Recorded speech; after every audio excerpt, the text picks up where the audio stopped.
Ohora tips and tricks. How to use Ohora Pro Easy Peel Remover. Step 1. Peel off the ceiling.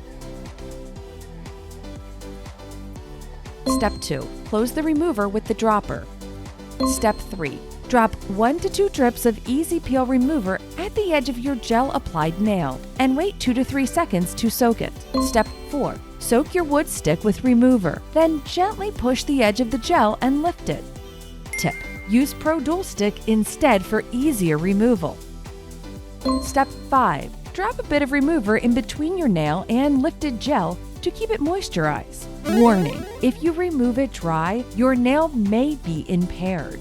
Then repeat this process several times and completely lift off the gel. Step 6. Apply the remover on cotton pad to wipe out residual adhesive and wash your hands to finish.